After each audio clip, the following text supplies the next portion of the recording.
Hi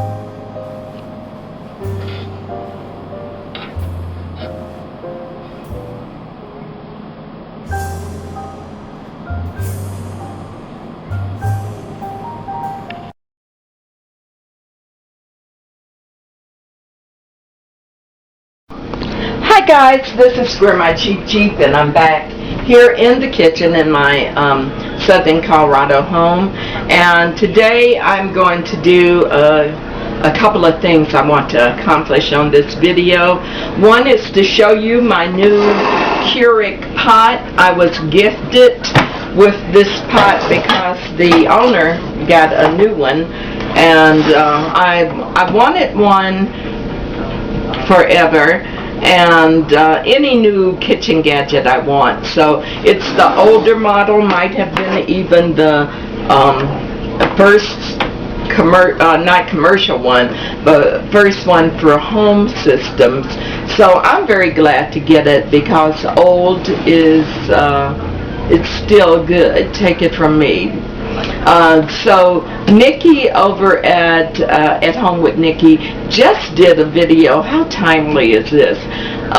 Today about how to clean your Keurig coffee system. So I will be putting that to good use before I start to use it.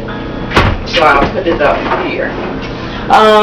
The next thing, Paula Deen's set of cookware has served me well for a couple of years, but alas, Mr. gave me the KitchenAid set, and it's red and bright and pretty red, and I want to use that in my kitchen now. So my granddaughter, the one who graduated from college, will be starting out her apartment into womanhood, and I will gift her my Paula Deen set of cookware. It's a little the beat up, the pieces that I use almost every day are a little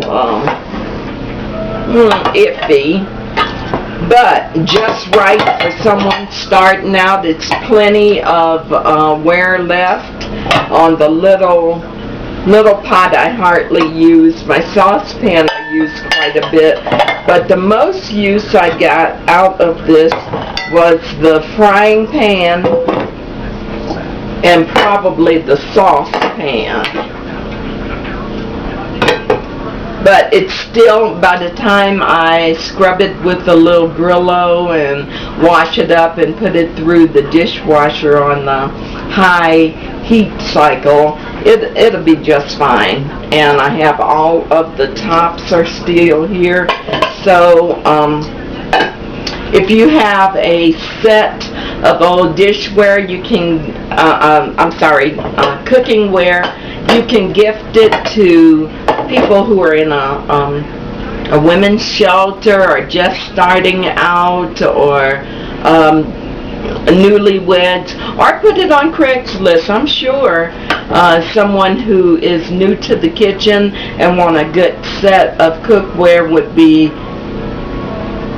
more than willing to pay $50 or $60 for this, because the Paula Deen is probably $100. I'm not sure, so $40, $50 for a used set would probably be good. Now, I'm going to use my saucepan here before I bring out the KitchenAid. And I'm going to make a sweet potato pie from my food pantry storage. If you guys remember this summer, I did a video on how to dehydrate your sweet potatoes. I had gone into Walmart, and there was no potatoes, white potatoes, sweet potatoes, anything, and I just freaked out. So the next time I saw sweet potatoes in the grocery, I got a bunch and just dehydrated them, because I know me and Mr. love sweet potato pie. So I'm not too sure about how much I need. I'm going to just take a couple of handfuls, and this is my dehydrated sweet potato. I'm going to add water, put them on the stove to rehydrate, and then I'll come back with you and show you the results, okay?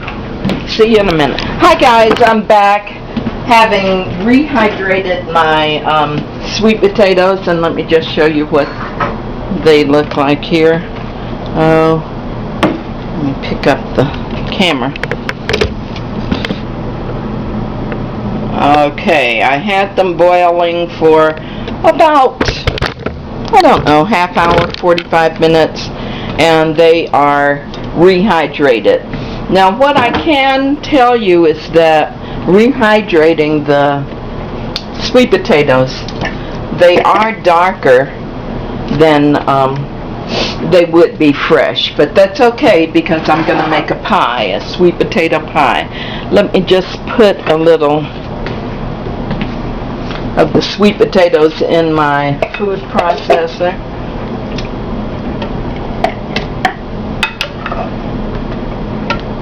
And I made a couple of pies for my dessert social at church, and they were gone before you know it. And what I learned is I need to put a little of the water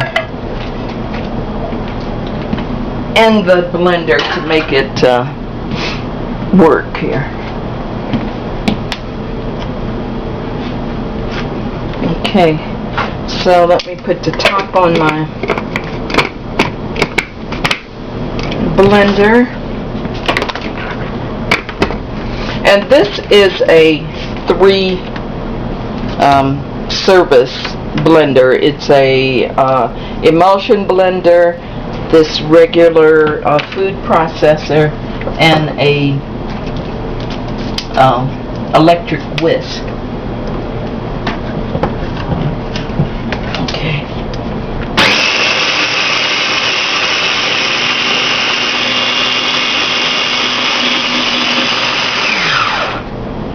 Okay.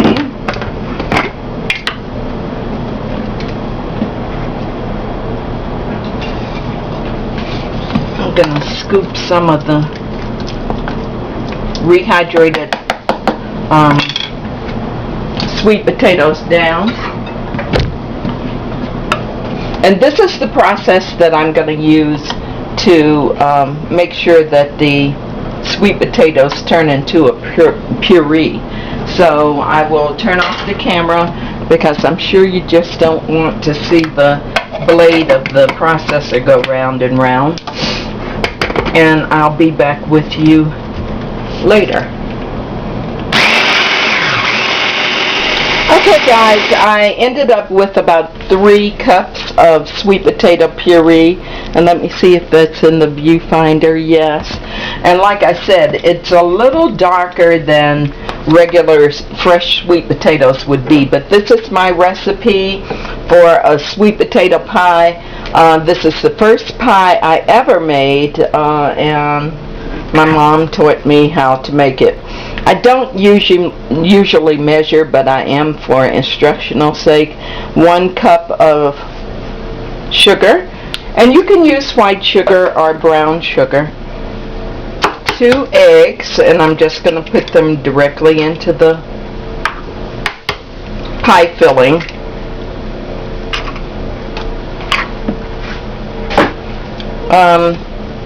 A tablespoon or a healthy splash of vanilla flavoring, and that was quite heavy. I would say that would be about 1/4 of a cup.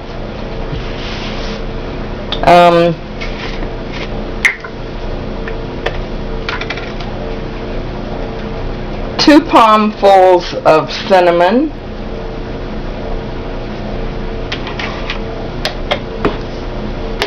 And when you over spice, or when you think you're over spicing a this is nutmeg. I thought I had another nutmeg open.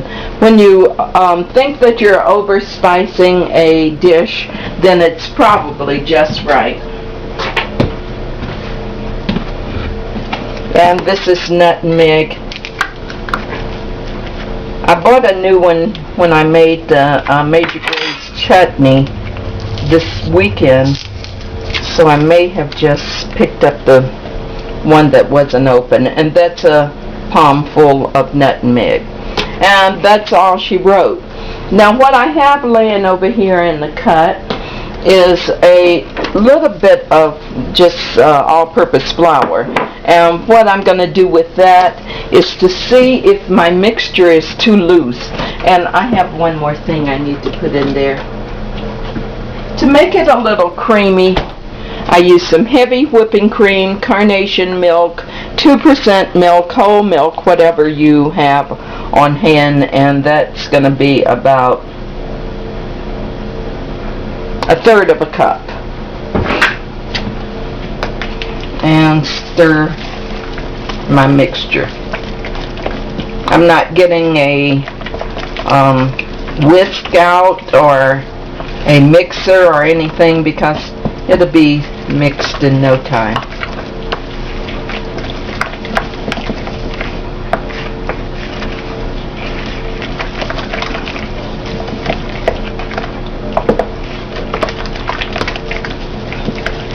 And what I like about sweet potato pie, and I think I will just put a little, maybe a tablespoon of flour in it, is I remember, and this is memories now, I remember being at church socials and so forth, and one of the sisters' sweet potato pie was so good. Her name was Sister Smith, and her sweet potato pie, delicious, would be so awesome. It would be very dark, and that's why I like my sweet potato pie dark. I'm going to use the pre-made crust. And so what we have here, it's a deep dish crust too, is 3 cups of pureed sweet potatoes, 2 eggs, 1 large splash of vanilla. What else did I? 2 palmfuls of cinnamon, 1 palmful of nutmeg, and a tablespoon of flour, all-purpose flour, just to give it some body. Now I'm going to put this in a 350 oven for about 45 minutes, and when I come back, you'll see the results of my sweet potato pie. And believe me, it's good.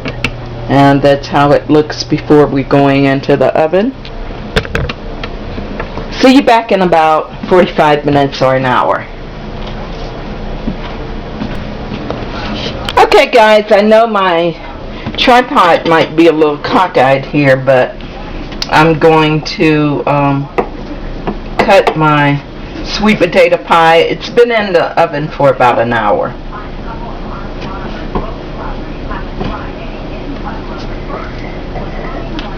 Okay.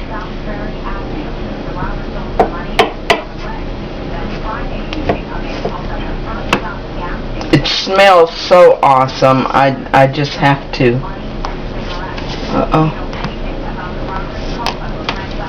Get it out of here. I'm not letting it set properly.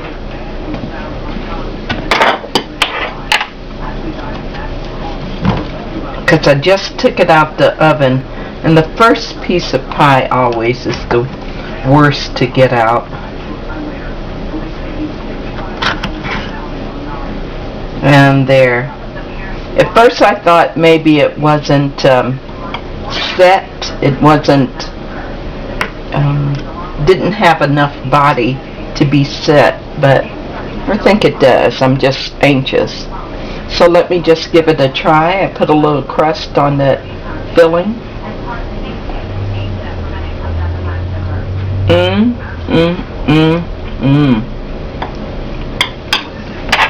I won't keep you waiting. If you like this video, give it a thumbs up.